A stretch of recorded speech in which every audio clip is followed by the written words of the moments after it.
peers and colleagues here, we were talking about what are the changes since a long time, since maybe more than 20 years, cybersecurity is a hot topic always. So we were talking about what is the new these days, why we care so much about cybersecurity.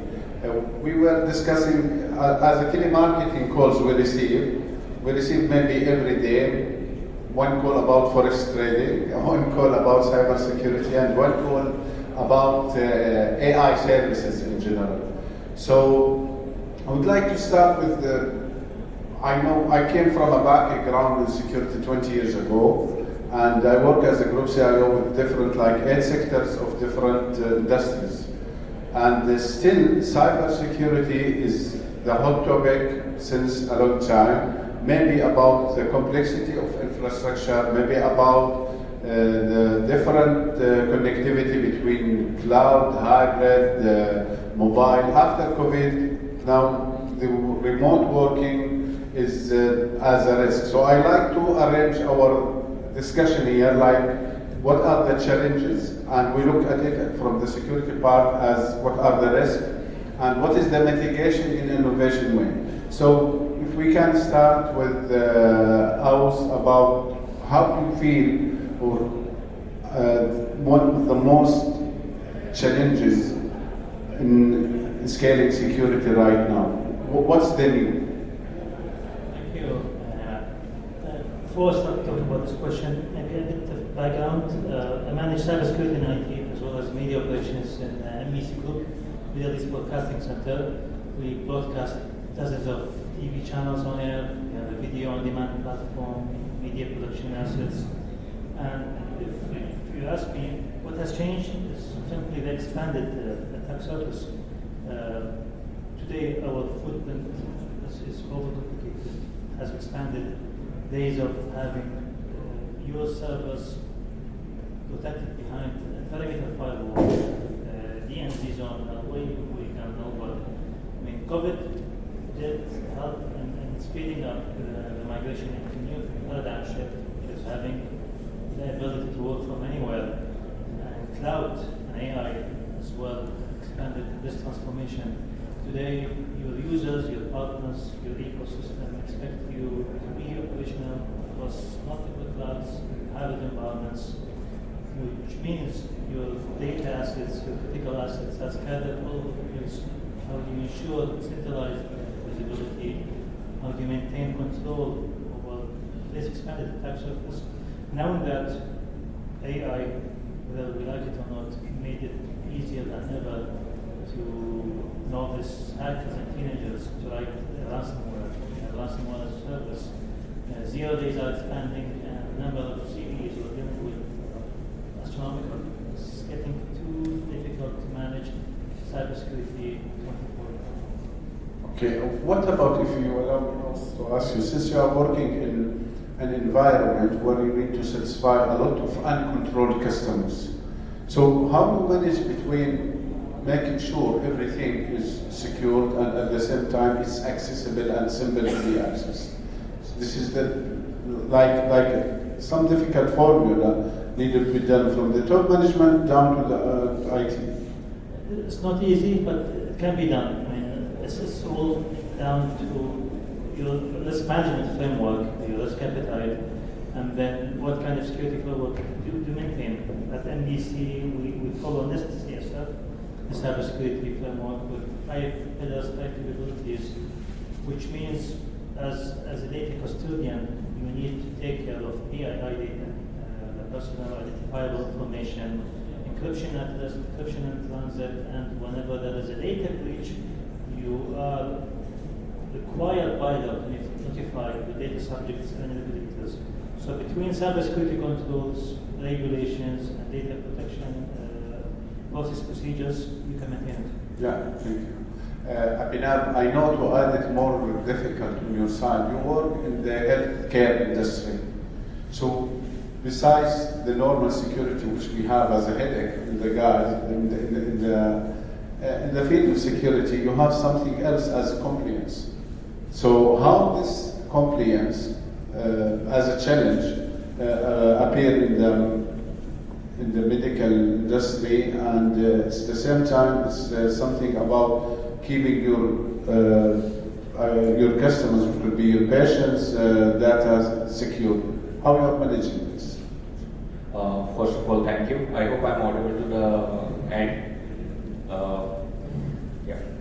So my name is Abhinav. I'm leading the cybersecurity practice for NMC Health Globe, and even our panelists were surprised to know that NMC is not a standalone brand name only. There are multiple entities which fall under NMC. So adding to what Oz has also mentioned, that with all the uses of AI which become so easily available to the new kids, where they are writing codes or they are asking AI to write codes for them, which can directly have an impact on the security of an organization. This is a common issue for everyone, but in healthcare sector, we need to understand that we have devices which we might have procured X-ray machine 20 years back, and it is not feasibly possible to just replace all the X-ray machine across your hospitals. It's an expensive device which comes with lots of warranties, do's and don'ts. So for example, if I want to put a security control around that particular device, it might void my warranty as well. Yes. So we, within the healthcare sector, we have to be very careful how we are handling the security control around these devices. And there are so many legacy devices which are there within any hospital, where it's make it really challenging for people like me or you guys to ensure that the patient information is safe. Because there is one risk of breach in your PII data. There is a penalty which I still believe it's okay. But what happens if your patient health information will be leaked out? It can have an impact on a human being directly. It can be resulting fatal. There has been incident which has happened in the past where not in UAE but in US mostly, that the patient information was acquired to perform an attack which turned out to be a fatal for that particular person. Mm-hmm. So for example, if they came to know that this guy is high diabetic, they will give them some kind of sweet which doesn't taste like sweet, but it is going to increase the sugar level. So breach of privacy, it might have an impact, like we have seen in the past. I can't name it in UAE, but there are attacks where the privacy breach has resulted in lots of human life in the past. But wherever it's a patient health information, it's deadly. Yeah, great. I will end from where you just concluded. Many times, whenever we go with any solutions in cybersecurity, we forget about, we hate to call it, but this is like the weakest ring, which is a human being. So we're talking about the challenge about security awareness for the normal employees. I remember I posted just 1 month back on LinkedIn. This story happened the first time in my life in the year 2002. I heard about it. Until a couple of months, it's still happening. And this is about lack of security. Simply, somebody is sending for a supplier, and he's confirming that we received your payment. However, we would like the balance, and he mentioned correctly the balance of 30% payment, and this is our new bank, the same name of the company. So a guy, and he was my friend in France, and he called me, man, I have some doubts. So can I forward to you this email? Because this guy, they are our supplier. I told him, okay. Before forwarding me the email, call him. He said, they are in China. I told him, yes, call him for $1, and I will pay you. Just call him before, then forward to me the email. I said, okay. After 2 hours, he called me. He said, I called the big boss there. He said, no, we did not change our bank. This is a small tip about security awareness for the normal users, especially the finance, that there is many things can be done before talking about information systems, something about changing the mindset. So one of the challenges I can say is about the human being for 2 reasons. The awareness, and number 2, that the breach could be intentionally from inside. So how this can be, let's say, have an innovative solution in your organization for Do you? That's a very difficult question, Imad. I honestly don't like to say that the human is the weakest link. We usually say it's the strongest link, provided that as a leader you provide enough support. What we have done across the group, we have our cybersecurity program, as everyone else was generic. A simple periodic phishing simulation, sending a fake email and see who clicks it, that's it. But then eventually we figured out that's not enough. We need to be a bit more creative. As assign videos, training material. We need to assign gamification of the learning material across different departments. The push has to come from top, from the board members, from the CEO, saying cybersecurity is a top priority for everyone. And then we really use deep fake AI. You are able to fake your voice, and now you are able to fake a video within minutes, with 3-4 dollars. Companies like 11 Labs or Agent, we have been using this. I'm always faking the identity of my top management, trying to send WhatsApp or Teams messages and see who falls for these attacks. Such experiments will always spread awareness. Okay. Now, in your case, if we're talking about the budget challenge, everyone knows that. Depends upon the mindset of the business owner or the top management. That said, why will we hack? Who are we to be hacked? Something like this. So how to overcome those challenges regarding the budget limitation, and let's say that still up to this moment, even if it's a hot topic of cyber security, still there is less or there is a shortage in the high skills. The high skills are expensive, and at the same time there's no budget for the cyber security skills in general. So how to overcome, best in your opinion or your practice? Ahmed, before going into this discussion, I would like to add one point to our discussion. I also genuinely believe human is not the weakest link in cyber security. I don't know why everyone say this. I believe lots of people over here are from the IT background. Did you ever question your HR how the salary is processed within your organization? No. It's a process which is well defined in HR, ensure that you get your salary on time. The same thing applies for cybersecurity. As a cybersecurity professional, it's our job. It's not an employee's job to ensure that they will not click on something which can be malicious. We have to draft a process and we have to ensure that we have trained them enough. And the control should be placed in such a way that it should not reach to their email. That is my job. That is not end user's job. The moment a fraudulent email landed on a system, it's a failure to me. So we have to start thinking in a different way. Definitely agree to us that humans are the strongest link in the cybersecurity chain for me. I like your positive thinking, but after the time sometimes, okay, please proceed. Yeah. Moving ahead, about workforce, there is definitely a lack of workforce in the cybersecurity environment. And in cybersecurity, I always feel that even if an organization will give me $1 billion, that will also not be enough for me to ensure that the organization is 100% secure. So there is never a X number which can be given to a team and it can be achieved that we will be secure after this. Because the first law of cybersecurity is there is nothing called as absolute security. So now it's depend upon how you build your team. So we have lots of challenges when we have recruited, we built the entire team in the last 2 years.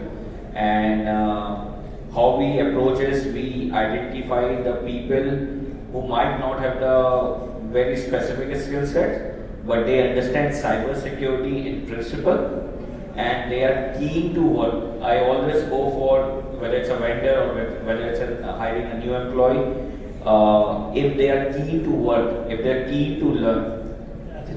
The attitude of the employee. Because I always say this, I am not building a nuclear power plant or I am not building a missile. It's a cybersecurity, it's a common sense. It's need to be applied in an appropriate way only. So that's where we recruit fresh graduates also, even Emirati, and then we prepare their plan. So I have Emirati and freshly graduated people from India who joined our team, and in 2 years now if they will see their profile, they are like they have done their OSCP, they have done their CSSP, CSUM. When we did a SOC 2 certificate, so we have a SOC 2 certified lead auditor with us. So we build the skill set also of the people along the way, how we implement the technical controls and the technology. So to be honest, I am not scared about that. I need big money to get the right resources. I get the right attitude people in the organization, train them, and I am well aware that in 2 years they will run away with all the certifications. I think we can add on as not a high, because everyone now, especially from people outside the IT sector, they think talking too much about AI is a high. But I guess using some AI tools will solve the endless problem or forever problem, which is vendors don't talk to each other. So today, if you have a cloud, let's say X, and you have a provider from another cloud, and you have endpoint the solution from another vendor, usually vendors don't talk to each other. Now here, we can say that AI tools can be used to do two things.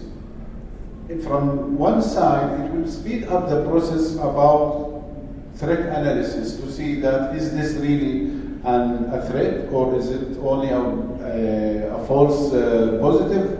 This is number one. And from the mitigation side, there should be something like automated response using an AI tool. Having said that, how much do you think that as security professional we can rely on the maturity level of AI response from different vendors in your scenario? Okay, two aspects to this. Does AI work? Yes, it does. I mean, yes. Is it really hype that blockchain and crypto, some people might say? I don't think so. I mean, today it's a matter of letting AI take the pilot seat or using it as a co-pilot. As long as you use AI with human feedback in the loop, then you are on the right track. There are endless use cases, from writing policies to procedures to analyzing telemetry data, threat modeling, supply chain security. Just talk about SOC itself, Security Operations Center. AI is able to introduce efficiencies, automating the investigation of incidents, writing summaries and reports, script analysis, and these use cases. And I would have to say I have seen double-digit improvement in my SOC when we started designing on AI. But it cannot work as standard. Yeah. No matter what. So, because the AI will always hallucinate, no matter what model you use. OpenAI, Anthropic, you will always have issues every now and then. okay. What's your take for this, Imad? Yeah, see, AI is there. We are all using it, but like rightly quoted by yours, it is going to simplify our job. Like in case of a SOC, there might be millions of alerts which are getting triggered. It's literally impossible for human to identify all this and to filter out what is true positive, what is false positive. That's why you need AI. But eventually at the bottom of the funnel, if 20 alerts are coming which can be a true positive, that is something what human intervention is required. But we save time and we have make it more efficient the whole process. Adding to this, even when we talk about cloud, now so many services are hosted on cloud, whether it's healthcare, whether it's any other like media agency or anything. It's literally impossible to do an assessment, thorough assessment manually on all the system. You do rely on AI tools to perform a cloud security checklist kind of a thing to get the things done. But eventually, whenever you get the result out of it, you should always have a manual review of those results. That's what I will say. Okay. Now back about the endless problem about vendors don't talk to each other in general. Do you think, as initiative from this case, to make a legalization for all the vendors to share the findings between them, do you think that would be a good move towards a safe future, or you are against because of the competition? Or what do you think? It just came to my mind now while we are talking. Why vendors don't talk to each other? Maybe one of them about the IP, the competition, how much I'm better than you, sorry, or you are better than me as a vendor. So about initiative to make a legalization for all big vendors or small vendors, we don't care. We care about sharing our findings, like something like open source, to put the findings that this threat, it's very difficult to detect. I like the pattern. This threat is very difficult to protect. However, this is how. What do you think about this initiative? See, like cybersecurity, there is so I will take one example. I'm sorry for it.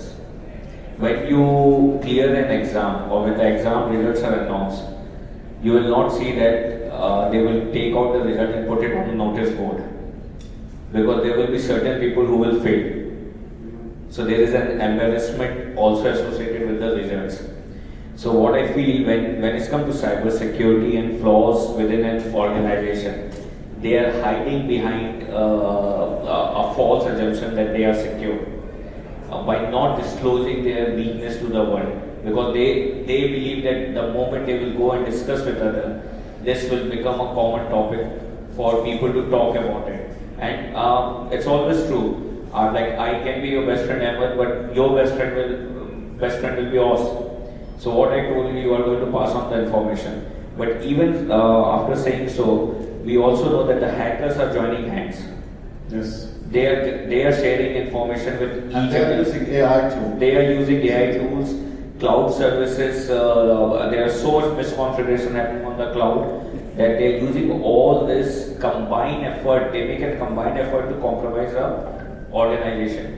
Why? Organization, just because of the fear of being embarrassed in front of the management, embarrassed in front of the counterparts, they are not sharing information. So I generally believe there should be a common platform where people can come without fear, without embarrassment, and can talk about the loopholes, what they have seen, and they can take advice from the fellow people that how they can learn from their mistake, and the other also should not go through the same mistake. So it's not about pointing out that you don't have this. It's about pointing out that how we can cater to these kind of issues. I may add, Imad, there are many open source intelligence sources. We call it OSINT. They scan dark web, Tor networks, onion rings, Skyping, Twitter, Reddit. But it's not good enough because of the latency. When you have a 0 day, you want to be notified within seconds. And I'm not sure if you have heard the news, but Mohammed Kuwaiti, who was heading Cybersecurity Council in UAE, has announced the Crystal Code last year, which is an initiative to let all the vendors, all governments share threat intel in real time. Right. So for more than 100 countries signed up for this. Great. So now, if you want to include, you mentioned the 0 day. So talking about the zero trust environment, how much do you think this is a valid approach every day that you consider insider, outsider, so only privileged people has access? How do you think this is a valid tactics for scaling security and their challenges? The common misconception here is zero trust is a single product or a platform or project. I mean, unfortunately, I wish it was that easy. Zero trust is a mentality, it's a cultural shift. Exactly. It can take you 10 years to be really zero trust, only when the new technology emerges. But I have to say, today is the only way to survive digital assets by following zero trust principles, by relying on your identity as the common factors. All your influence, all your network devices, all your users. Otherwise, you cannot survive. Okay. Now we're talking about back to the process of the medical sector, and I know you are dealing with a big supply chain network, whether the insurance, whether from the pharmaceutical side. So how do you enforce your own policies when you are dealing with from B2B side? I mean, you have forces, or you have rules, or you have authority on your employees, okay, or the customers who are using your apps. But when it comes with different vendors, with different, partners using different vendors. So what is the right approach to mitigate your risk from that side? Yeah, I hate to say it, but all the contracts where there is a flow of information happening within our organization, I'm a part of the review process. Okay. So unfortunately, I've done my master in cyber law also, so I get forced to review these documents. But it's very important that you include your cybersecurity team whenever you sign a contract where they are having access to your PII or PHI information or even any sensitive information. What it make you, what comfort it will give you is like they can define. For example, if there is a big chunk of confidential data going to that contractor, you can ask them, do you have SOC 2 Type 2 certificate? That if they have the certificate, it will give you a comfort zone. You can, if you are hosting it on cloud, you can give them a cloud security checklist, let them fill it. Once they fill and they will respond back, you can see what is the gap in their system, and accordingly you can change the wordings in your contract. For example, let's say if there is a gap in terms of their business continuity, you can define a SLA component into the contract, which will enforce them that the service will be up and running all the time. Yeah. So there has to be an involvement. Luckily for us, we are part of the whole process. I think Imad, you have the upper hand. I mean, suppliers want your business, so you have to mandate your controls. And today, with MOVID, with global soil winds, all the new attacks, it's not a kind of a, you are exposed because of the third and fourth parties. The way I see it, the easiest way is to define your conduits, classify your data, classify your top suppliers, and then you need to monitor those suppliers as you monitor your own infrastructure. It's the only way. So if I want to conclude this session today we are having evolving challenges based on the development in technology from different sides. For example, we have complex infrastructure, and we know that we can use AI to speed up the process for analyzing any threats. We can have also, as you said, we can make the human factor as our strongest point instead of weak point in the past, by first educating about the importance of the security and having the required skills. Also, by applying a zero trust mindset, as Mr. Aus just said, okay, we can make sure that in a total, wherever there is a challenge, there is opportunity to enhance, or there is opportunity to make the development. I would like to thank you, but before I wish, if there is any question from our audience. Yeah, thank you, gentlemen. My question is regarding the cybersecurity in specifically for the data center or in itself in whole.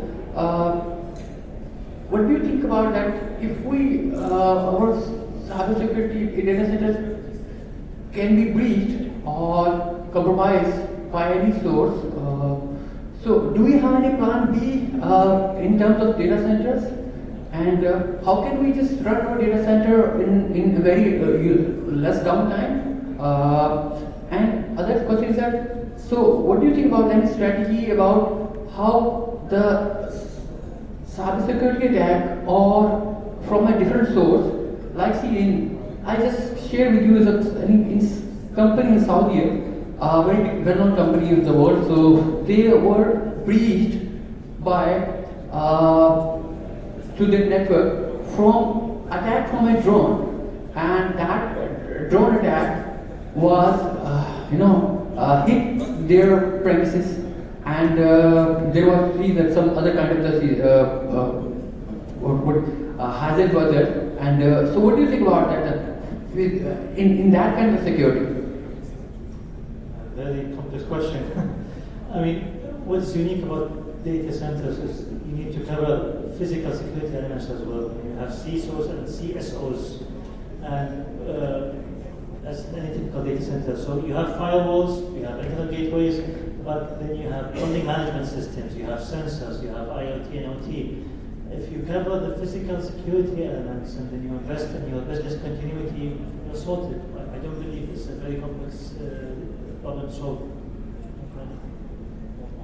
I agree to what was just mentioned over here. All the data centers, if it's a critical data center, will have a very strong physical security. Even if a bomb is planted over there or executed over there, the chances of a data center going down for long will be low. So, and plus all the data centers are always redundant. If the data center is not redundant, I can't say like we can't do anything about it. Forget about the bombing. It can be a power failure, or it can be a sandstorm through which a lightning system goes down. So redundancy is something which ensures this kind of attack will not affect the operation of an organization. But definitely, like Oz has mentioned, the sensors are there, the building management systems are there, which should be built in a way that it will safeguard these kind of attack. Just give me a minute. That which I just discussed about the company. So they have their, you see that network-oriented sensors and security for that detecting for that drone, but that security can breach and that drone enter into their environment. So that was connected with that all the security measures actually. Instead of that security measures, the security was breached by that drone and it attacked on that. That's okay. See, as I mentioned earlier, also there is nothing called absolute security. So if an attack has happened, it has happened. But if the data center has a redundancy is maintained, because both the data center will not be in the same geographical region, so the operation will not be impacted. Very recently, I was in a European country where I visited a data center where there was literally no one. When we entered, we were the first 2 person only who entered the data center. So data center is not something which is highlighted everywhere that this is a data center belonging to an organization.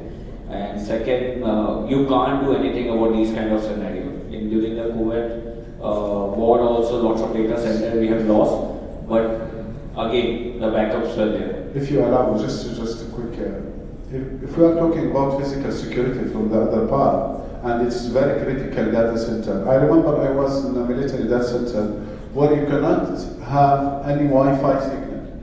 Okay, for example, talking about the drones. Okay, it depends how much you want to be protected. Exactly, there was a jam. You cannot have a mobile signal. You cannot have any radio frequency signal. So it depends how much you want to invest more and much is critical your data. I hope you answered this.